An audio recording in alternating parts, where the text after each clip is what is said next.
when we're working on this negative space assignment, I want you to think about using the tool differently. I want you to think about the relationship between line and shape differently. Normally, what happens is if someone's going to draw a shape, they're going to draw it out in line first and then color it in. Something like this. So you're going to be tempted to do that while you're working on the negative space assignment. That's not how I want you to do it. The problem there is you're still thinking about line first. I'm trying to get you to think about shape now. If you're thinking about line first, you're still thinking about the object instead of the spaces between the objects. If you can just focus on shape, you'll do much better because you're just seeing that each space between each object is a shape.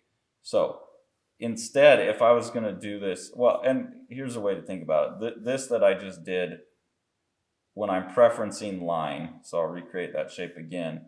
This is line first, this is edge detection first, this is thinking about perimeter first. So that's like I build a fence, and then I'll go and I'll fill the whole area that I built the fence around in with dirt and make a big pile of dirt to make the shape. What we want to do is think about area first, shape first, dirt first. So if I was making the shape in that way, I would go ahead and just be coloring the shape as I go. So this is like putting down a pile of dirt, and then I would never need the fence around it. If I wanted to put a fence around it, I could do that later. And you'll see that this forces you to focus on the shape. Now, of course, I could go back afterwards, and that's like putting the fence up. It's just going and cleaning up my dirt pile.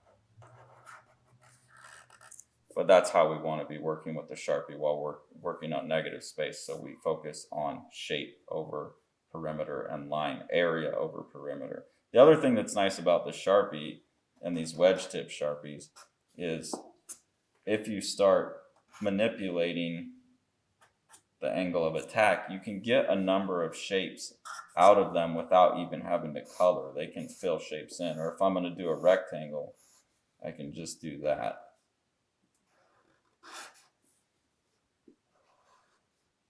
Be careful about lining it up. So this idea of line weight that we've been playing with now can also help us create a variety of shapes. Also, you want to take, if you have a really complicated shape, try and break it into a series of pieces. So I could make a shape out of a circle, a line, another circle, like a triangle, a rectangle there. We'll go ahead and expand this circle. You see I'm starting to get a face here. Kind of.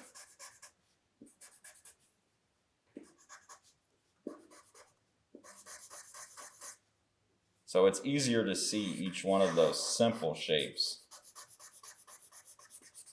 and then pile them on top of each other than it would be to try and go around. If I recreate this whole thing and I went around perimeter and I just did the outline,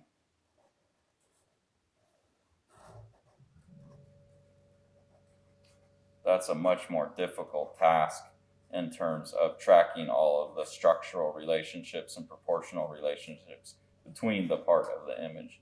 I mean, it can be done, I can do it, but it's much easier to say, well, there's a circle, there's a triangle, there's a line, there's a rectangle, there's kind of a bent rectangle, a line, egg shape, triangle. So that's how I want you, when you're working with the Sharpie, I want you to be working area and shape first and stay away from drawing a perimeter that you then fill in.